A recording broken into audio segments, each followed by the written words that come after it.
هلا والله جينا لكم النهارده فيلم جديد. اتمنى الفيلم عجبكم الفيلم. لا تشتركوا في القناه وخلونا نخش على الفيلم. بيبدا الفيلم بنهايه بطوله الملاكمه في الهند، والنهايه ده بيكون بتاع البطل الهند، وده ابن غان اللي بيرجع للبيت عشان يشوف ابوه، ولكن للاسف بيخسر النهائي. وكمان مش كده بس، ده كمان فيكرام بيتوفى، وللاسف بيبقى كل الناس مش عارفه ايه اللي حصل وازاي فيجاي قدر ان هو يهزم فيكرام.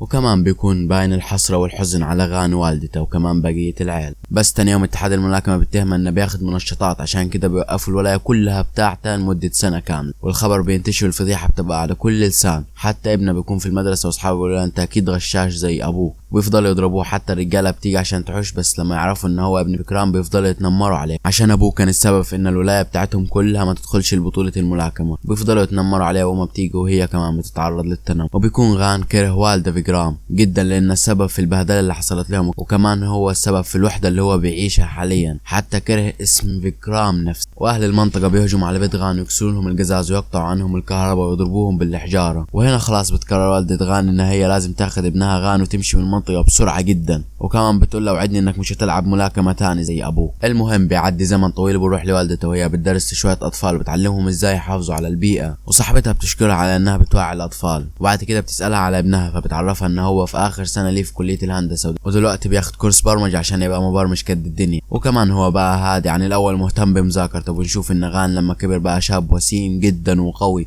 ويبقى غان دايما بيروح قتالات غير شرعيه اللي بيتم فيها القتال بالمراهنات. ويبقى غان اصلا مش بيعمل كده عشان لا، هو بيعمل كده عشان الملاكمه نفسها. هو من صغره هو بيحب الملاكمه، والملاكمه دي في عروقه. وبيبقى في مقاتل مكتسح كل اخصامه، وبيجي الدور على غان انه يواجهه، وكل الناس بتراهن على المقاتل اللي ضد غان. وبيبدا القتال بين غان وخصمه. ويبقى غان وخصمه في البدايه القتال بينهم متعادل، ولكن انت هتصدق الكلام ده شويه شويه بدا انه يمشي القتال على مزاجه. وكمان غان بيفرم ويدي له علقه سخنه وبيعلم عليك. ولكن ده كله حصل بعد ما زميله قال له كلمه فدنا، وبتكون الكلمه دي انه هو قال له ان المقاتل اللي قدامه اسمه فيكرام، وبنعرف انه هو لسه حاقد على والده، عشان كده مسكه طحنه. وبعدها بياخد صاحب غان الفلوس اللي كسبها غان من النزال وفرحان بيها. وبعدها بنعرف ان سكون ده مش مدرب اصلا، انما هو اللي باجي الغرفه اللي عايش فيها غان اصحابه، وهو مجرد صاحب ليه بس. وبلاقيه زعلان، فبيقول له مالك؟ بيقول له انا وعدت امي اني ما العبش الملاكمه دي تاني، بس برضه رجعت العب تاني، وده كله بسبب ابويا ومش عارف بعمل كده ليه. وتاني يوم الصبح بيكون في البيت وامه بتسال رجعت امتى، فبيقول لها اتاخرت شويه برا، وبتفضل تسال اسئله عشان توقع. بس هو بيقول لها كنت في السينما، وبيكون معاه تذاكر كمان،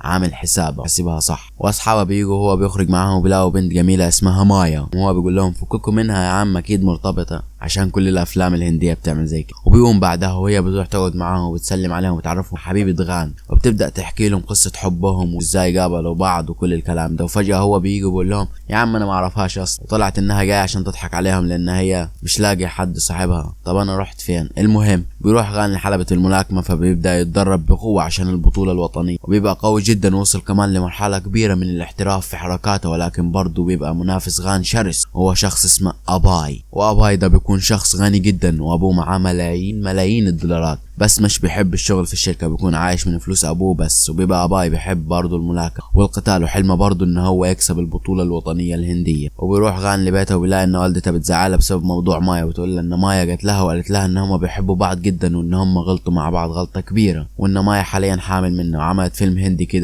وبنشوفه وهو متجنن من اللي مايا بتعمله، بيقول لها انها كدابه وهو ما عملش معاها اي حاجه. ونرجع الكليه وبيشوفها بيروح عشان يتكلم معاها، والمفاجاه ان هو بيقول لها انا بحبك كمان، وهي مش مصدقه اللي هو بيقوله. وتقول لصاحبتها انا كنت مستنيه الكلمه دي من 3 بس اتمنى انه يكون بيحبني بجد، مش بيضحك عليا عشان اللي انا عملته النهارده. وبيبدا يحتفل وبتخرج معاه وبتكون مبسوطه جدا. وبالليل بيكون في سباق درجات على وكريشا بيركب الموتوسيكل بتاعه، مش بيكون في اي حد عايز يسابقه، فبيبص لعدي بص استخفاف، وبيروح يركب الموتوسيكل وبتحداه، ويبدا السباق ما بينهم. والرجاله دي بتكون سد الطريق عشان السباق، وغان وحبيبته بيكونوا عايزين يعدوا بس هم مش بيوافقوا. بتنزل عشان تتخانق معاهم وتبوظ الدنيا، وهو بيمسكها وبيقول لها بلاش مشاكل عشان انت هتخلعي وتسيبيهم يضربوني. بس بيلاقي واحد جاي يمسكها فبيضربه ويلبسه في الارض، مش قادر بيكون يتحرك. وهو مين ده اللي هيضربك بس؟ انت مش شايف نفسك ولا ايه؟ والباقي بيهجموا عليه، بس هو بيستخدم مهاراته في البوكس وبيروج عليه. وعدي بيكون معدي وبيشوف صاحبه بيتحط عليه، فبيسيب سباق وينزل يحوش عنهم، وكل واحد بيدي التاني ضربه، وكل واحد بيعرف التاني محترف مجرد شخص عادي. والشرطه بتيجي وبتقول في ايه، وهو بيقول لهم ازاي يعملوا سباق كده في نص الشارع وكمان قافلين الطريق وكانوا عايزين يتحرشوا بالبت الغلبانه دي وانا حشت عنها. فالظابط بيقول له عدي عدي الحوار ده مش لازم الصحافه تعرف عشان المشاكل وجع الدماغ ولازم. وبعدها بيروح لمايا وبيعترف لها بحبه وانه بيحبها جدا، لكن علاقتهم ما ينفعش تكمل دلوقتي، مش عايز اي حاجه تشتت عن تركيزه في الملاكمه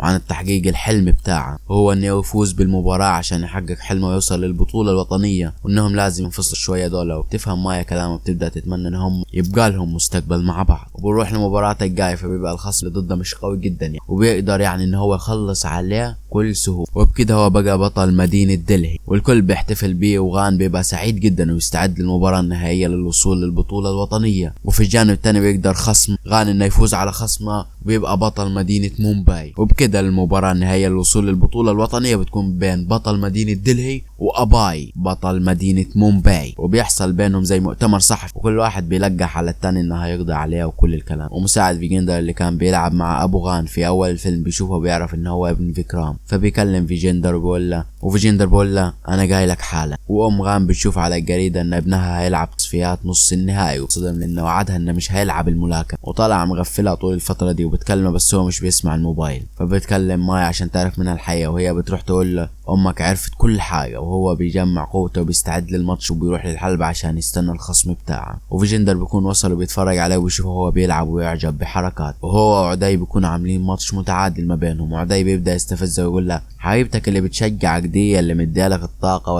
ولا المنشطات اللي واخدها زي ابوك، ما هو اكيد الواد طلع لابوه. وبعدها غان بيتعصب ويفضل يضرب فيه وبيزق الحكم ويضربه، عشان كده الحكم بيستبعده من البطوله كلها، بيكون متضايق جدا ومتغاظ. بعدها امه بتيجي وتقول له انت كذبت عليا، فبيبدا يلومها بيقول لها ابوه اللي طلع غشاش وخلى سمعتهم وحشه، فبتضربه بالكف وتقول له ما تتكلمش على ابوك كده يا كلب. في الوقت ده بيجي فيجندر وبيبدا يعرف على نفس الشخص اللي واجه والده من 16 سنه، وبقول له اولا والدك مظلوم يا غان، ووالدك ملاكم قوي جدا وانه اقوى مقاتل في تاريخ الهند وشريف جدا وعمره ما غش ابدا. ويبدا فيجندر يحكي القصه اللي حصلت والحقيقه الكامله. وغان ووالدته بيسمعوا وبيقول لهم ان والده كان ملاكم قوي جدا وانسان عظيم وانه كان مهتم بالملاكمه، وكمان كان على طول بيشجع الناشئين، وكمان كان بيحضر مباريات ومهتم بالتغذيه بتاعتهم. بقول ان كمان المسؤولين كانوا فاسدين وهم بيكونوا بيكرهوا ابوه لانه كان عارف ان هم فاسدين وكان بيحاربهم. وكمان فيكرام كان عاوز انه يبقى بطل عالم عشان يوصل صوته لكل الناس ويقدر يدعم الناشئين في الهند. وبكون فيكرام بعد القتالات اللي خاضها قدر ان هو يوصل لنهائي البطوله الهنديه اللي بتكون ضد فيجندر. بيبقى فاضل على البطوله 3 ايام فقط، ولكن الشركه الراعيه لفيجندر بتتواصل مع فيكرام وبيقابلوه بيقولوا احنا عاوزينك تخسر قدام فيجندر عشان هم مش عاوزين فيجندر يخسر، وهم هيخسروا فلوس كمان معاه لو هو خسر فيجندر. بقول له لو خسرت السنه الجايه هنكون الراعي الرسمي بتاعك. لكن هو بيتعصب عليهم وبيقول لهم ازاي تطلبوا مني طلب زي ده، انتوا اغبياء. بيضرب واحد من حراسهم ويقول لهم امشوا بدل ما اقطعكم تقطع. وبعدها بيكلم مراته بيقول لها على اللي حصل وكمان انه لازم يكسب عشان الناس تعرف ولايته وتعرف هو مين وجاي منين. وبعدها بيروح يلعب النهائي ويسيطر على فيجندر، وكمان بيكون في الاول كسبان ولكن بيكون خلاص فاضل له اقل من دقيقه بيبقى البطل، لكن فجاه بيحس ان داخله يفقد توازن وفيجندر يستغل الفرصه يبدا يضربه لحد ما بيغمى عليه وبيوقع على الارض. وفيجندر بيكون بيحتفل مع الرعاة بتوعه لكن بيلاقي اسوار جاي يسلم عليه، والرعاة بتاعه بيقولوا له ان هو ده اللي كسب، وبيعرفوا انه قبلهم اتفق معاهم انه هياخد فلوس وخسر صح. وفعلا حط له منشطات في الميه اللي بيشربها وفعلا طلع واطي. وفيجندر بيتضايق لان اسوار خان صاحبه بيكون عايز يقول لاتحاد الملاكمه بس هو بيقول له روح قول لهم، لكن الرعاة بتوعك هيخسروا وانت كمان هتخسر فلوس كتير معاه، وهو مش بيكون عارف يعمل عشان كده اعتزل الملاكمه بعد. وبيكمل بيكون غان بيعيط وبعد ما سمع الحقيقه الكامله، وبيحصل لغان عدم تركيز وبيحس مصدق اللي بيحصل. ويبقى غان فخور جدا بوالد فيكرام، وبيبقى عقوبه اتحاد الملاكمه على غان مش هيلعب اي ماتش ملاكمه سنه. ولما بيعرف غان كده بيروح لفيجندر عشان يدور له على حل، وبيطلب منه انه يحاول يشيل العقوبه دي عشان غان يقدر انه يفوز بالبطوله ويفرح والد. ويتواصل مع علاقاته بيقدر يرجع غان البطوله تاني فعلا، وبيقول له تعالى عشان نستعدوا للبطوله سوا. وبيقول لوالدته انه رايح يكسب البطوله دي عشان يرجع كرامه والد. وبيروح غان لفيجندر ويبدا التدريب تحت ايده، وبتبقى التدريبات صعبه جدا لان في نتائج واضحه على غان. وغان بيبقى قوي وملاكم اسطوري بعد التدريبات، ويتعلم عده مهارات يستخدمها هو على الحلبه. بيقول له ان المهارات دي هتبقى مفيدة جدا في كل القتالات اللي هيخشها. وبيتحسن غان فعلا وبعدها بيروح لمؤتمر البطولة دي وبيعرف اسوار هو رئيس الاتحاد وهو اللي عامل البطولة. وفيجندر بيقول لغان هو ده اللي قتل ابوه، استعد عشان تاخد حق عشان يشجع يفوز بالبطولة ينتقم من قاتل ابوه. وبيبدأ يتكلم عن البطولة، بيقول لهم ان الهند بتاخد ميداليات كتير بس حصلش الكلام ده في الهند في الملاكمة، وانا شفت ناس كتير غشت في اللعبة دي عشان تكسب. وهنا بيكون بيلقح على ابو غان مع انه هو اللي حط المنشطات في المية. بيقول لهم اي حد هيوصل للنهاية هياخد دعم كبير، وحلما ان الناس كلها تتكلم على الهند لان الهند بتخرج احسن الملاكمين في العالم. وغاني بيكون متضايق وعايز ينتقم منه وبيقول لفيجندر انا هكسب عشان اعرف الناس كلها حق الكلب. وبنروح لاسوار وبيكون عايز يبدا بطولة الملاكمة بدري، بس الراعي اللي اسمه خان مش بيوافق، اللي بيكون عارف شغال شمال واكيد عايز يعمل حاجة غلط. فبيقول له طب سلمني على فكرام، ويبعت له عربية تخبطه وبيعرف يتخلص منه. وبعدها البطولة بتبدا، بيكون غان عامل شغل عالي وبيكسب اي ماتش يلعبه. وبنرجع لاسوار بيكون مجمع رجالته بيعرفوا ان عامل البطولة دي عشان يكسب فلوس كتير، لانه هيمشي المباراة بنظام المراهنات، والناس اللي هتراهن هتكسب، وهو كمان هو اللي هيتحكم في مين يكسب عشان نعرف. وبيعرفهم على يوسف المساعد بتاعه هو اللي هيوصل الفكرة دي للإعلام بشكل خبيث عشان الناس تعرف نظام المراهنات. وبيشوف فيجندر أسوار وبيتريق أسوار على فيجندر، بيقول لها ابن فكرام اللي انت جايبه يكسب البطولة ده فينا. فبيجي من وراء أسوار زي الظل وبيعرف على نفسه، فبيقول له انا هنتقم منك عشان عرفت انك السبب في موت. وبيوعد غان أسوار انه هو اللي هيكسب البطولة. وأسوار متعصب جدا لان الواد ده مش زي ابوسا. فبيبدأ أسوار في العمل الشمال بتاعه، بيبدأ يحدد الكسبان والخسران، وده كله على حسب فلوس المراهنات اللي هو بيسرقها. بيبقى ماشي على نفس النظام ده من اول. وفي دور ربع النهائي بيقدر غان انه يكسب خصمه بالضربة القاضية من اول دقيقة قدام كل الناس وقدام عيون أسوار اللي بينصدم من قوة غاني. وبيوصل غاني لنص النهائي، وتاني يوم بيوصل غاني وخصمه اللي اسمه كالا. بيبقى القتال بينهم قوي جدا، وبيضرب كالا غاني في قفص الصدري ضرب عنيف جدا. وبيبقى كالا بيهزر حرفيا، لكن غاني بيحط هدفه وحلمه قدام عينيه وبيستعد قوته يقدر ان هو يفوز بالمباراة بعد كل الضربات والصدم. بيوصل اخيرا للمباراة النهائية اخيرا. بعدها بيروح يعمل اشعة والدكتور بيقول انه مصاب بس يقدر يكمل، بس لو حد ضربة تاني في ضلوعه ممكن في خطر الرئة كلها. وبيلاقي أسوار داخل عليه بيقول له انت وصلت للنهاية بس انا كسبت من وراك كتير، وكمان انا اللي خليت الخصم بتاعك يركز على اصابة ضلوعك عشان ما تكونش قادر انك تلعب النهائي. وبعرفوا ان النهائي هيكون مع ايفان الوحش بتاعه اللي مش بيخسر ابدا.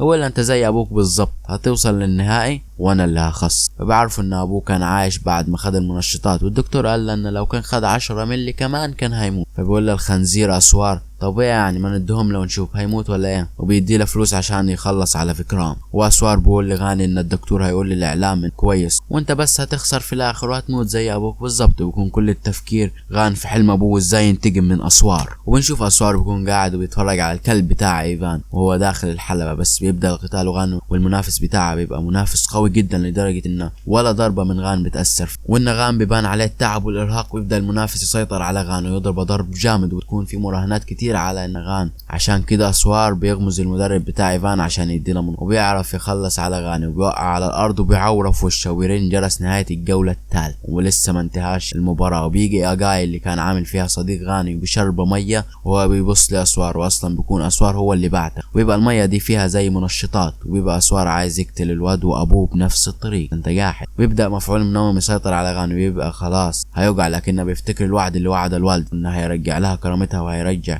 كرامة ابوه. فعلا ده بيحصل، فبيفوق ويبدأ يضرب المنافس بتاعه بكل قوة من غير نقطة رحمة واحدة. وبيبدأ غاني الضربة القاضية لمنافسه ويقدر ان هو ينتصر عليه ويفوز بالبطولة الوطنية للمرة الاولى في حياته. وبيحتفل في وسط أسوار ورجال. اللي بعدها بيكون في المكتب ومش عارف يعمل ايه لانه خسر كل فلوسه بسبب المهارات. اللي بعدها بيكون في المكتب ومش عارف يعمل ايه لانه كل فلوسه بسبب المراهنات. وبيلاقي غاني داخل عليه بيقول له انت كنت باعت لي اجاي عشان يخوني، بس هو عرفني كل حاجه. بيقول له شوف الاخبار كده، وبيطلع وبيعرف الناس ان فكرام اتخان من أسوار، وكمان مع دليل انه كان بيصوره هو بيتكلم مع ابنه مستشفى. وبكده هو اتفضح في كل مكان، فبياخد اخر شربه من الكوب اللي في ايده. وغاني بيقول له اشوفك على خير بقى، وخلى الناس ترجع تحترم ابوه تاني ويعرفوا ان ابوه مش بتاع منشطات وانه اتخدع بس، بيرجع جانب كرامته وعيلته من تاني. وخلاص كده الفيلم انتهى. يا ريت لو عجبكم الفيلم تحطوا لنا لايك وظبطوا الدنيا واسمعوا الفيديوهات دي، انا اعملها بنفس اختارها لكم كل عين. فلو عجبتكم تحطوا لنا لايك وتشتركوا في القناه، ويلا باي.